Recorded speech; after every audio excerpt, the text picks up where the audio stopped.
कुछ लोग हमारी ज़िंदगी में आते नहीं, वो सीधे हमारे सपनों में उतर जाते हैं और जब जाते हैं नींद भी अधूरी छोड़ जाते हैं। ये कहानी है सचिन की, एक शांत समझदार लड़का जो लोगों को पढ़ लेता था लेकिन अपने दिल को नहीं। इंस्टाग्राम पर ख्याति से हुई एक सादी सी बातचीत जो धीरे धीरे आदत बन गई, फिर एहसास। बिना 3 मैजिकल वर्ड्स बोले दो लोग एक दूसरे के दिन और रात बन गए और यहीं से शुरू हुआ वो रिश्ता जो बोलता कम था लेकिन महसूस बहुत होता था। कुछ रिश्ते अचानक प्यार नहीं बनते, वो पहले आदत बनते हैं और आदत सबसे खतरनाक चीज़ होती है। सचिन अब ये मानने लगा था कि दिन अधूरा है अगर ख्याति से बात न हो तो, लेकिन वो ये बात खुद से भी नहीं कहता था क्योंकि वो जानता था नाम दे देने से चीज़ें टूटने लगती हैं। ख्याति भी बदल रही थी, बहुत नहीं, बस इतना कि अब देर से जवाब देना मजबूरी नहीं लगता था। कभी कभी वो बिज़ी हूँ लिखकर भी वहीं रहती थी। सचिन ये सब देख रहा था और चुप था। नमस्कार दोस्तों, स्वागत है आपका सूर्यांश टेल्स में और आप सुन रहे हैं कहानियाँ मेरे यानी सूर्यांश के साथ। आज कहानी धीरे धीरे तुमको आगे बढ़ाते हैं, तो शुरू करते हैं आज की कहानी। एक रात सचिन ने पूछा, मैं अगर अचानक गायब हो जाऊं तो? काफ़ी देर तक सीन नहीं आया, फिर जवाब आया, ऐसा मत कहना, बस यही, कोई एक्सप्लेनेशन नहीं। सचिन ने फ़ोन नीचे रख दिया। वो समझ गया था अब ये रिश्ता दोस्ती नहीं रहा और ख्याति शायद ये मानने से डर रही थी। उसी रात पहली बार सपना आया। सचिन एक खाली पार्क में बैठा था। पुरानी सी बेंच, पेड़ों के बीच से आती हल्की धूप। सामने ख्याति बैठी थी, कुछ कर नहीं रही थी, बस देख रही थी। सचिन ने पूछा, तुम यहाँ कैसे? उसने मुस्कुरा कर कहा, मैं हमेशा यहीं थी। नींद खुली। सचिन कुछ देर छत को देखता रहा। उसे अजीब नहीं लगा, बस सुकून। अब रातें रोज़ होती थी, लेकिन कुछ बदल गया था। ख्याति अब कम हंसती थी, कभी कभी जवाब सूखे होते। एक बार सचिन ने पूछा, सब ठीक है ना? हाँ।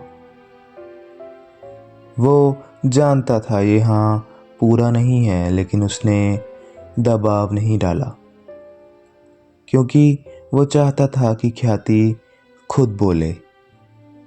एक दिन ख्याति ने कहा, मेरी बहन कहती है ऑनलाइन रिश्ते टाइम पास होते हैं, बस बेकार से।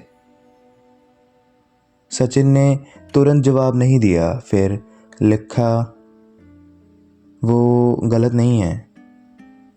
ख्याति सरप्राइज थी। तुम ऐसा क्यों कह रहे हो? सचिन ने लिखा, क्योंकि अगर ये बेकार हुआ तो भी मैं इसे सच मानकर जिया हूँ। उस दिन पहली बार ख्याति ने कुछ नहीं लिखा। अब ख्याति रोज सपने में आने लगी। कभी उसी पार्क की उसी बेंच पर जहाँ वो दूर बैठी रहती थी, कभी रास्ते पर जहाँ वो आगे चलती थी और सचिन पीछे रह जाता था। हर सपना अधूरा, हर नींद भारी। सचिन सुबह उठकर खुद से कहता, ये सिर्फ सपना है यार। लेकिन दिल कुछ और ही कहता था। फिर एक दिन ख्याति ने कहा, मुझे लगता है हम ज़्यादा बात कर रहे हैं, है ना? सचिन ने पढ़ा, फ़ोन नीचे रखा, फिर लिखा, अगर तुम्हें अनकंफर्टेबल लग रहा है तो हम नहीं करेंगे बात। ख्याति ने कहा, तुम समझते हो ना, थैंक यू। सचिन ने जवाब नहीं दिया। उस रात उसने बहुत देर तक छत देखी और पहली बार रोया नहीं, बस कुछ अंदर से टूट सा गया। एक रात उसे फिर सपना आया। सचिन उसी पार्क में था। सुबह का वक्त, खामोशी। इस बार ख्याति सामने नहीं थी। बेंच पर एक किताब रखी थी, अंदर एक छोटा सा पत्र। कुछ रिश्ते निभाने से पहले ही छोड़ देने चाहिए, क्योंकि निभाते निभाते खुद खो जाते हैं। सचिन ने उठकर चारों ओर देखा। पार्क पूरा था, पेड़ थे, हवा भी थी, पर ख्याति कहीं नहीं थी। नींद खुली, तकिए पर आंसू थे। अगले दिन सचिन ने लिखा, क्या मैं तुम्हारे लिए बोझ बन गया हूं?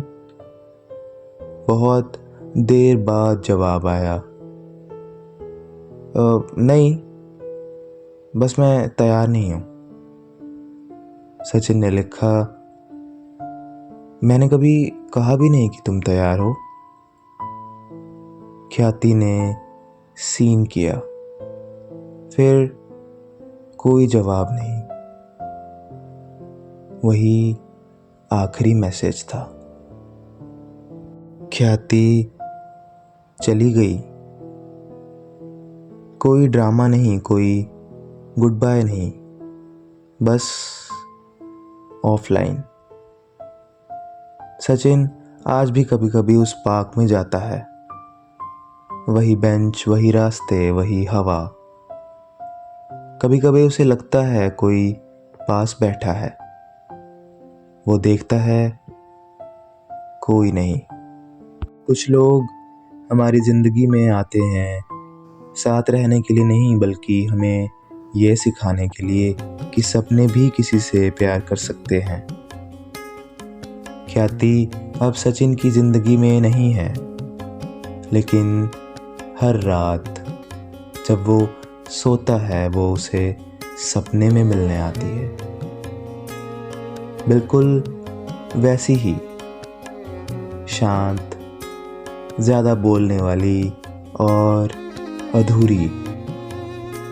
वो लड़की मेरी किस्मत में नहीं थी, लेकिन मेरे हर सपने में आज भी उसी पार्क की बेंच पर बैठी है। धीरे धीरे तुम आदत बने और एक दिन आदत की तरह ही छूट गए। बस यहीं तक थी ये कहानी, पर सफ़र तो अभी शुरू हुआ है।